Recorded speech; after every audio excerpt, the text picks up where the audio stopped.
Welcome to Sportscast from the Queen City. From the Queen City, I'm your host Steven, and he is Zach.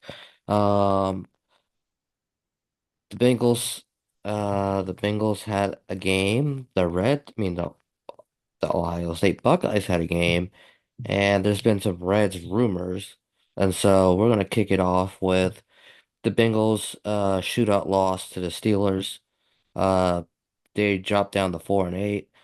And well, it was 44-38, and now they're at 4-8. The Steelers are now 9-3, and the playoff hopes for the Bengals are pretty much uh non-existent.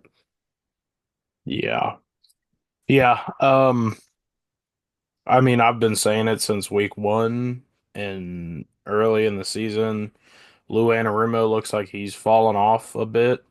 Um, I think that the defense has been the main issue.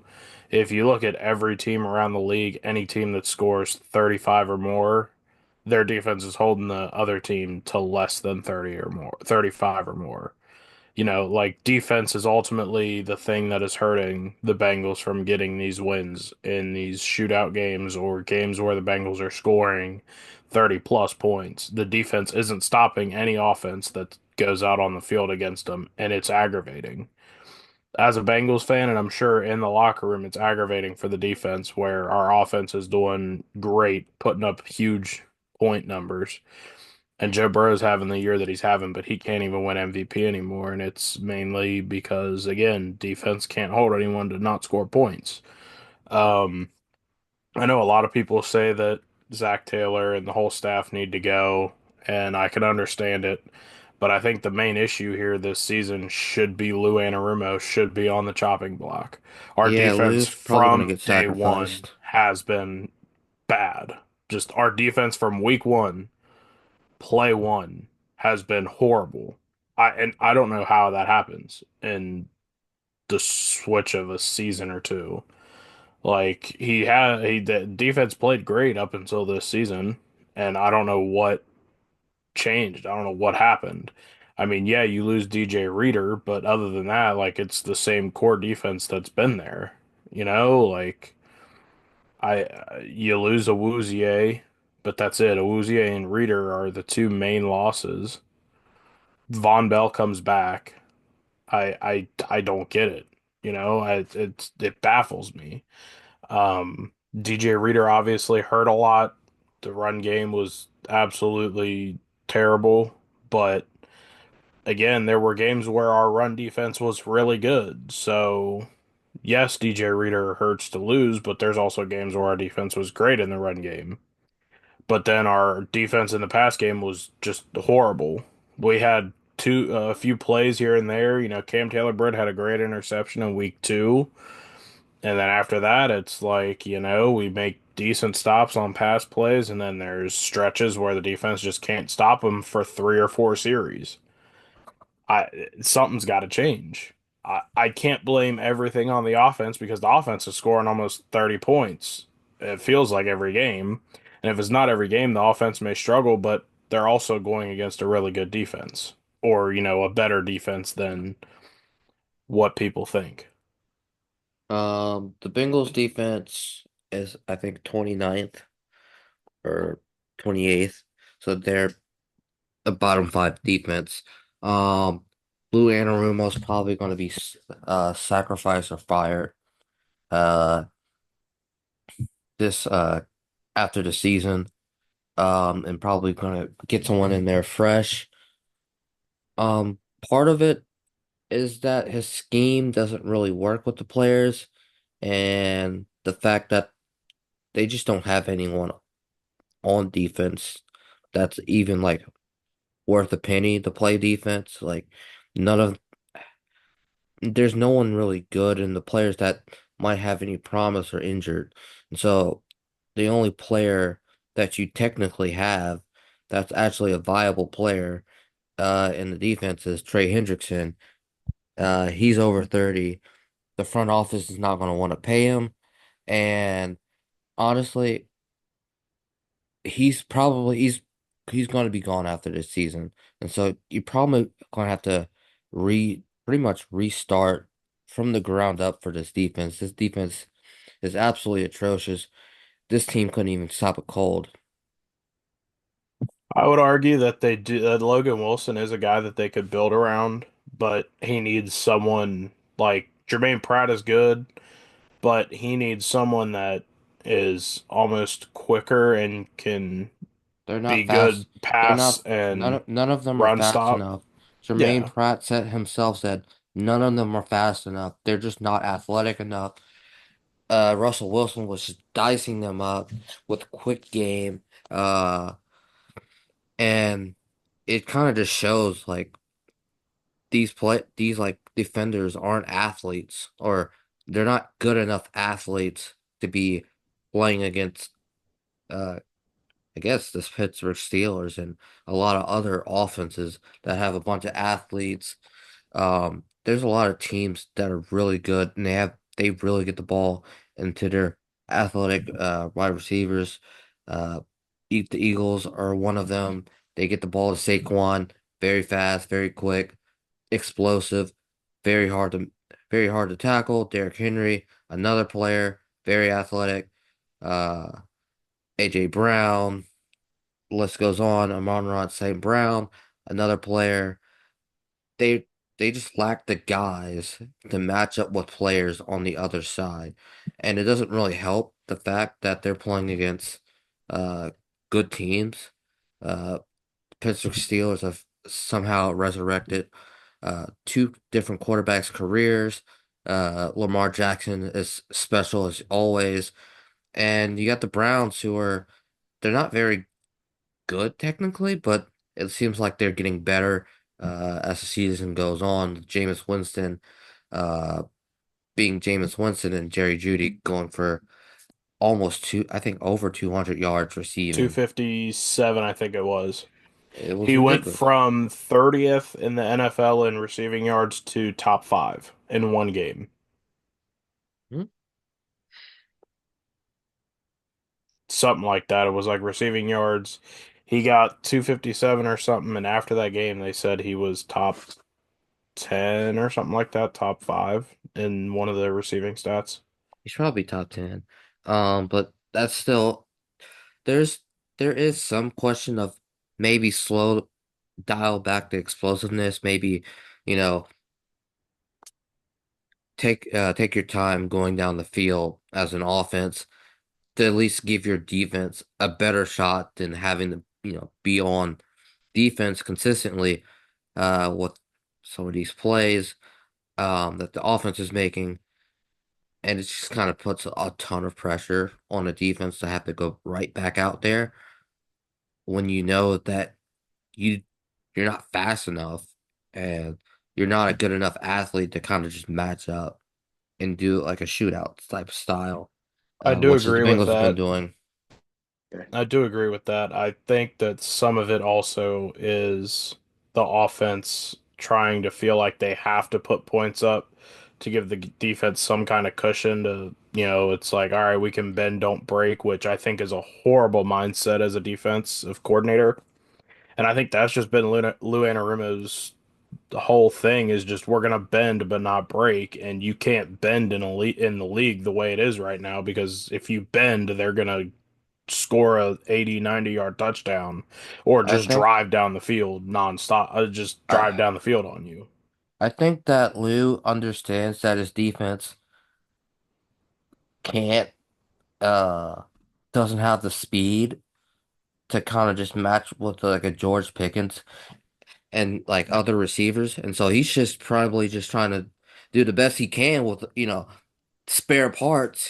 These guys, these DBs are not good. They're not fast. They're not like great athletes, and so doing like trying to keep everything in front is probably the best that they can do with this roster, like with this defensive roster. And so he's kind of handcuffed. It might not be fair for him, but he's kind of have to make do with what the front office kind of gives him. And I feel like there's some type of rift between the front office and the coaching staff of understanding what they need what the coaches want and what the front office thinks that they need. Especially since uh they haven't been drafting well either. I think they've hit on some good talent in the draft. Logan Wilson's been really good. Again, some of this could be defensive scheme where they're struggling, but I think Logan Wilson's been a, good linebacker. But you Uh, can't I really think build after I think DJ Turner's linebacker been isn't that. solid, I and I mean, think that Jordan linebacker Battle's isn't been that big of a pretty deal. well.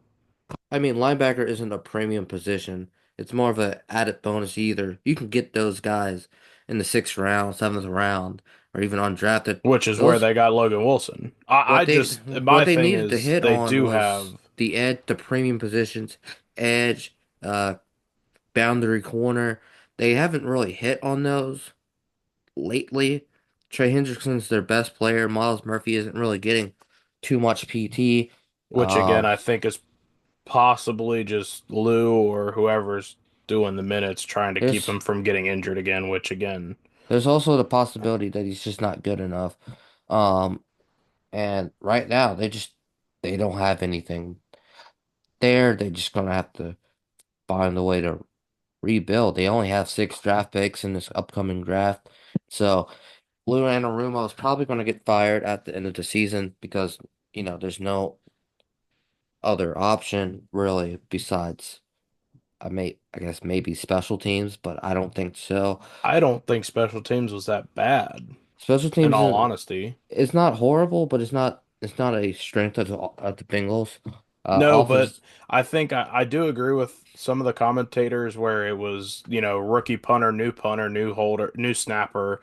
So you've got to get chemistry between McPherson, the holder, and the snapper, which being a former short snapper, that's that is all it is chemistry. So if those three didn't have much chemistry and didn't work that much in the off season because just say they wanted the rookie punter to get punts and get, acclimated and everything because he was only ever on a practice squad, it's hard. Um and going from a Cal Adamitis and Kevin Huber and Cal Adamitis, Drew Chrisman to now the new the new snapper and Rico.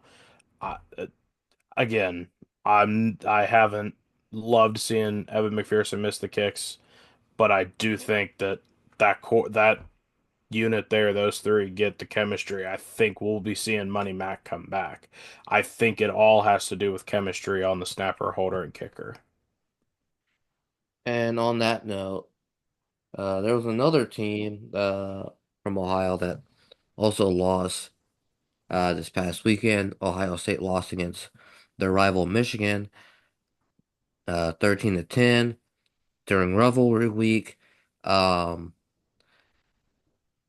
which was pretty much Will Howard's worst game of the season. Um, very unfortunate for the Buckeyes to lose a game at the end of the season, especially against Michigan, uh, a team that's beaten them four times in a row, and they don't. It doesn't seem like Ryan Day has many options to be able to remain the head coach of the Ohio State Buckeyes. Pretty much his only chance is to win a national championship. Yeah. Um, yeah, that game again, I think the story with a lot of it is I've seen a lot of Ohio State fans that are questioning why they let Kyle McCord transfer instead of try and get everything to work with Kyle McCord. Because as we've seen, Kyle McCord has been killing it over in Syracuse. He He's may been not good. have the greatest touchdown to interception ratio or anything, but he's had a number of games where he's had 400 to 500 passing yards in a game. And that's something that you can't really miss out on if you're a college team right now is you need a quarterback that can sling the ball to get you points. And Kyle McCord's done that for Syracuse. Now they haven't won every game, obviously, but I think that's something that Ohio State's missing. Now, obviously, they do have running game and everything, but I also would agree that the main issue is Ryan Day. Ryan Day, I think, is just a testament of being there too long and being too comfortable. settling. I think that's a big issue. It just seems like he's settled in and he's all right with how everything's been going. Um, I mean, it's just after a certain amount of time, you just gotta kind of the writing's on the door. Yeah, this is a $20 million roster. You have to produce results. You can't lose to Michigan. That's literally the number one thing. Uh, that's the number one goal when you get hired at Ohio State. You have to beat Michigan. It's not like, and this is also the fact that they didn't lose to They didn't lose to Harbaugh. They lost to a first-time head coach, and they out physical Ohio State. They played harder than Ohio State. They played for full 60 minutes, and then after the game, there was a brawl. Michigan tried to plant the flag on at midfield. Ohio State took an exception to that. You could argue that they didn't win that fight either. And one of the pl Michigan players said, uh, "We fought you for 60 minutes. Uh, now you want to fight." So, not a good look for Ohio State. No. There was some I people do want to calling them. ask, what is your thoughts on the planning of the planting of the flag in midfield? I mean, if you lose, I mean, you should have. You should. I mean, I can't be upset about it because if you if you have a brawl afterwards because they planting the flag after they essentially just kicked your butt, you don't really have a right to just come back and want to start like a brawl. It No, looks but pathetic. It looks pathetic. It is very pathetic because you were there for 60 minutes. You should have won the game. You there should have is sent them some packing. there You're is the number a two team. You were the number two team at home against a 6-5 Michigan Wolverines team. That was terrible. Absolutely terrible. They lost by 4 touchdowns to Texas. They there haven't is a beaten a single comparison that good we can team. make to this. And there's a certain NFL quarterback that did the same thing that triggered the same reaction. Baker Mayfield. Baker Mayfield. Now, I'm someone that I don't really necessarily like the flag planting. That's one thing. Like, I understand why the Ohio State players got mad, and I also agree with you where it's like you got trounced by the team. Like starting that fight isn't really. Now, if it was a closer game, you lost by 3 points or something, sure, They you did. shouldn't They have did. lost by 3 points, but Well, they did lose by 3 points. oh, They lost 13-10. that's right, that's right. But putting up only 10 points Yeah, against Michigan. with your Come offense, on yeah. now. Come on. Yeah, there's This is a $20 million team. yeah, That is absolutely pathetic. I do get it. You have one of the best receivers in college football. He had 5 catches for 35 yards. Kyle McCord was 19 of 33 for 175 yards, a touchdown, and 2 interceptions. His QBR was 56.8. Kyle The old McCord or Will Howard. Will Howard. Will Howard. That was Will Howard's stats. The quarterback they lost to was 9 for 16, 62 yards, and 2 interceptions. Even worse. When you lose Sounds like it like was a this, mid-off. yeah, the only shining star out of that whole game was Khalil Mullings with 32 carries for 116 yards, but his average was also horrendous. Neither team was good, but Ohio State just looked completely awful. They looked out muscled. They just lacked the it seemed like they lacked the passion or they lacked the drive to really drive it, like put a nail in the coffin. This team is not good. This Michigan team has been absolutely awful all year. They lost to, as I said before, lost to Texas by 4 touchdowns, lost to Washington by 10, lost to Illinois by 2 touchdowns, lost to Oregon by 3 touchdowns. and their only close loss was against Indiana, and Indiana is somewhat suspect in this like by themselves. Yeah. So they haven't beaten anyone good. Kyle McCord's uh 2024 regular season stats: 4,326 yards, 29 touchdowns, I believe it said, and 29 12 touchdowns. interceptions. 12 interceptions. He was playing well. Going back home, getting that home cooking in Syracuse, he played well this season. Yep, 29 touchdowns, 12 interceptions, and a 77.1 QBR. Well, good thing for Buckeyes fans. Uh, this loss didn't really set them back too much, and so Now, if we're going to be honest, we got to think about the bracket coming up.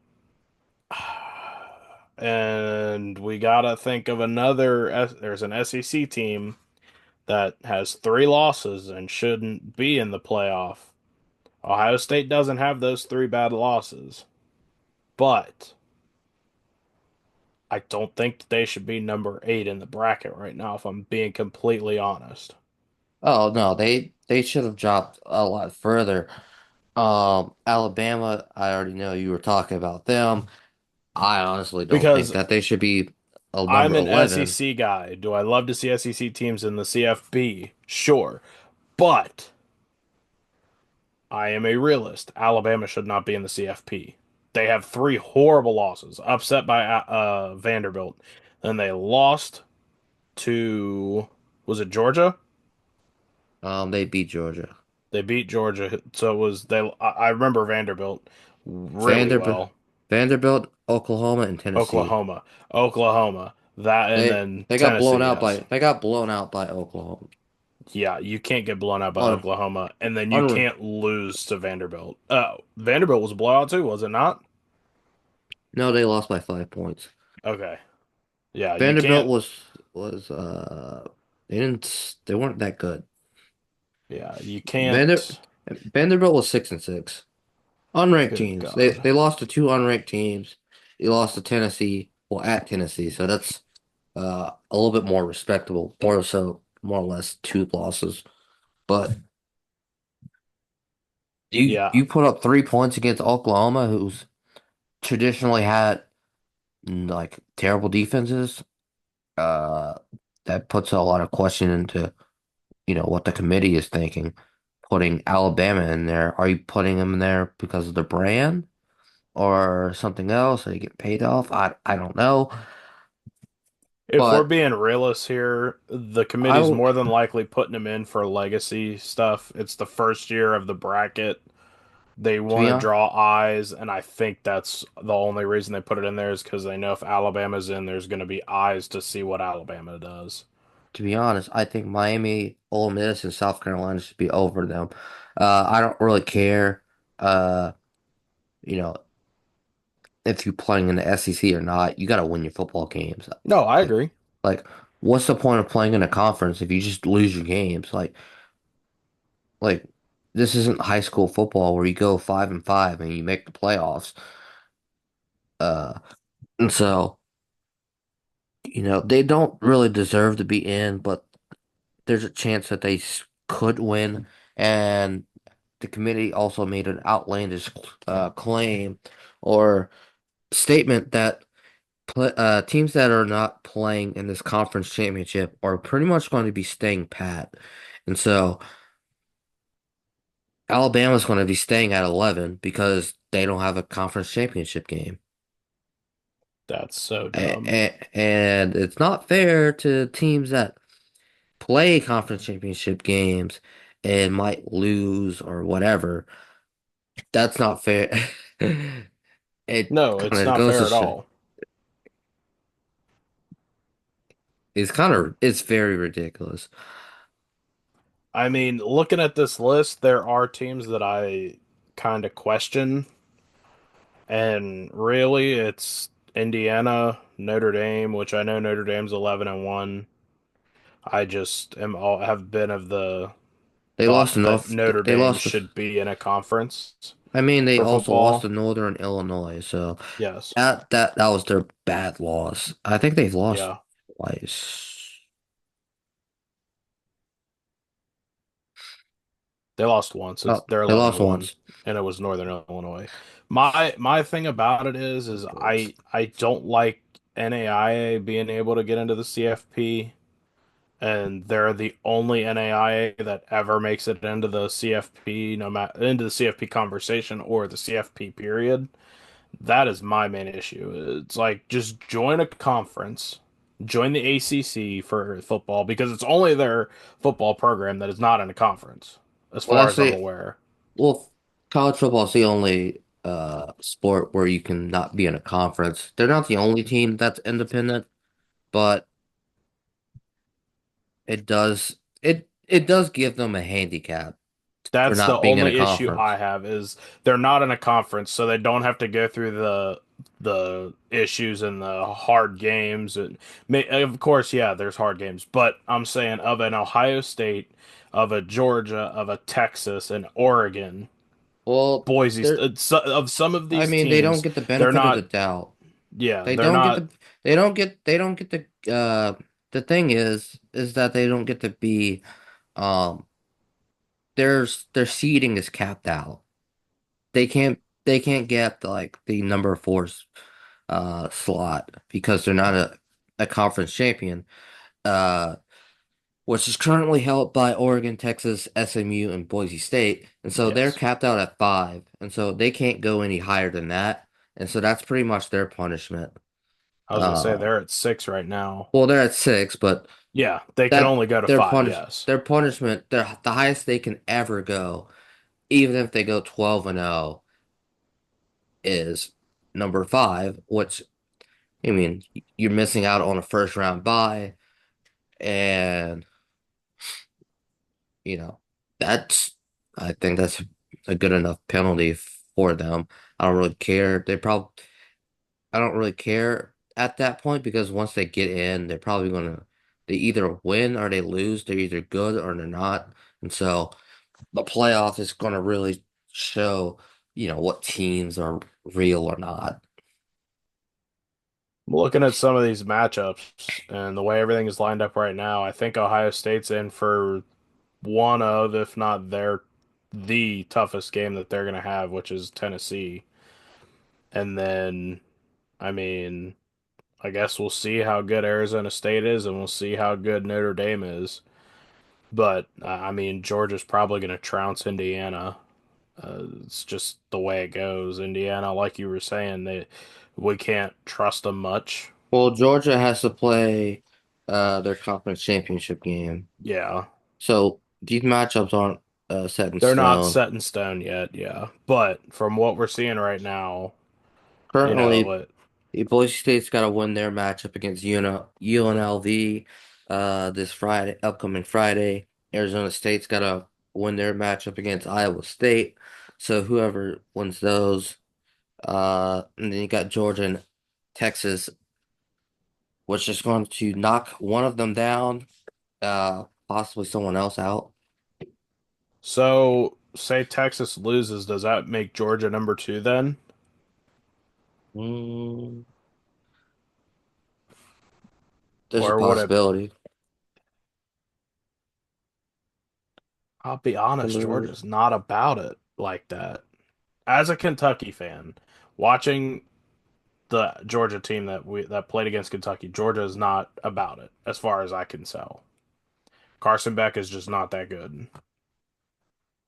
Well, there's not that big of a deal since, you have Georgia and Texas, and then you Yeah. have Penn State and Ohio State. I mean, not Penn State and Ohio State, Penn State and Oregon on Saturday as well, with Clemson and SMU.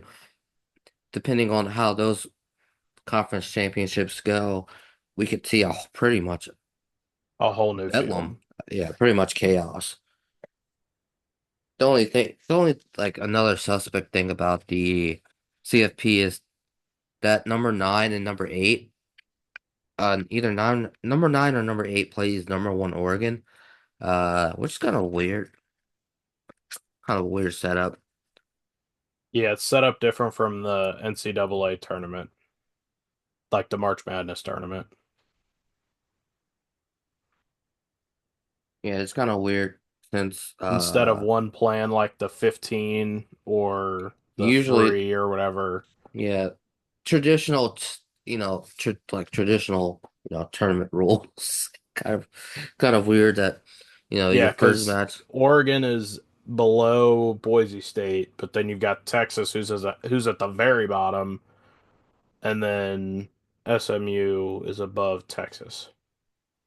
That doesn't. It should be Oregon, Texas, Boise State, It should SMU, really, or SMU, Boise State, whatever it is. It should be highest, the highest second seeds should highest, probably, third, and the fourth.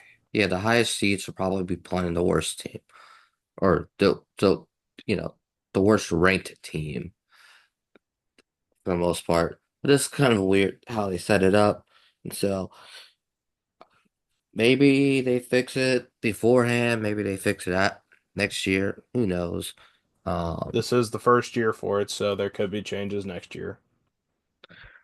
and there's been some rumors about the Reds uh, beefing up and beefing up their pitching staff with another trade for a White Sox pitcher, Garrett Crochet. White Uh, Sox, they were the worst in the MLB. I don't know if uh, I'd want anyone off of their squad. this is a great left-handed pitcher. He was an all-star last year, and he was the AL Comeback Player of the Year. Um, and it seems to be a good sign for the Reds. It seems that ownership is willing to spend some money on making a pitching staff that's pretty dang good, one through That's five. crazy to think that the White Sox had a good pitcher. I mean, Crazy. their team in general wasn't really good, but you know Yeah, they there still were had only great. They five still had. fans at They one still had. point at home games. They still had good players on the team. It just the team didn't work out, didn't click for whatever reason, and they ended up being one of the worst teams in baseball, maybe even baseball history, which is unfortunate. But Garrett Crochet, Fortunate for the Reds. very good pitcher, possibility. I would like to see Luis Robert be included in that trade to bolster the outfield for the Reds because that's also putrid. Um, and you You know, think we can get our boy back from the Marlins or Mariners? you talking about Jesse Winker? No, the pitcher. I can't think of his name. Oh no, he's gone. He's gone. Castellano or Luis Castillo, yeah, he's gone. Castillo, yeah. He's Damn. stay. I'm pretty sure he signed an extension. He's staying as No. L. So I mean, Jesse Winker's also been linked to the Reds. Again? He's I coming don't think back? I don't really want that because I don't think the upgrade is worth it. It's pretty minimal, What especially about with the contract. Castellanos? Bring Castellanos back. This man is locked in at Philly with a pretty good Phillies, with a really good Phillies team, not pretty good, really good Phillies team. Unfortunate how they lost pretty early in the playoffs, but Juan Soto still, He's still out there. The Reds he's still have a still chance. he's still out there. He's narrowing his teams down. He's expected to make a decision He could by go the to end the of this Florence week. Yalls. By the end of this week, so I would expect to see him on the Dodgers with a $2 billion contract, deferred money, of course. Uh, with Okay, what since we're talking about baseball, what are your thoughts on the golden at bat? terrible decision. I agree. I don't want to see it. Because the last thing I want to see is More uh analytics taking over every other aspect of the MLB. no, I don't want to see the Reds strike out Shohei Ohtani and then this man come back up the bat. It's the bases loaded still, and this man comes back to bat. No, dog, no, dog. That man's about to hit a grand slam. So no, no, no, and no. I agree. I think it's a crazy bad rule to try and implement. It could be I fun, but I don't want to take the chances. or I've seen a something lot like of that. people that have said that, baseball's survived this long. If it ain't broke, don't fix it. For a rule like the Golden at Bat, which would completely feel like redo the game of baseball, where it's like you get an at bat, that's it. You don't get to go up again. That's it. You got your at bat next up. There's also the point of, the Dodgers also possibly ruining baseball Yeah. with them There signing Blake needs to be Snell. some kind of salary cap or something to where teams like LA and New York can't just defer this money away and say, Well, "Oh the no, this is the contract," and then just throw the money to the side and be like, "Nah, it doesn't matter. We're just we're we're paying them." well the problem is, uh, the owners vote on this, and they're not even voting for it, which boggles my mind. The players obviously aren't going to vote for a salary cap. They're going to be actively against that Well, and because maybe not a salary cap, but something to where these teams can be held. One point, almost $1 billion deal for Shohei Ohtani. No other team can compete with that. they spend And over now they're 1 talking billion about because they also got Yamamoto I just meant for one and Blake person. Snell. I just meant for one person, period. Oh, Almost a bill for one person. for all three, it's $2 billion Yeah, I deferred. mean, this is ridiculous. Like, how is a team like the Reds supposed to sign free agents or have a chance to sign free agents to even compete when the Dodgers can just sit there, have a blank check not signed yet, and it just say 1 billion? Exactly, just provide a blank check. But our owner isn't going to do that, obviously. Well, and I hate the market Market is system of it and market everything. mark. It just Well, blows my mind that the owners aren't voting to make it an even playing field. yeah, it's kind of weird. This kind of makes me wonder if if the Reds owner actually cares. Uh, Probably doesn't, and they're probably gonna, pray and hope for that golden ticket to win a World Series and hope that keeps enough interest for Cincinnatians or Cincinnati Reds It's gonna fans die real quick if to that's the hill that yeah. he's gonna try and stay on. Well, that seems like uh the calling card for Cincinnati sports owners. Pray for a Unless, miracle and pray for profits. unless the our owner is just telling uh telling our new manager, "Hey man, you just tell me what you need and we'll see if we can do it and we'll work around." You know?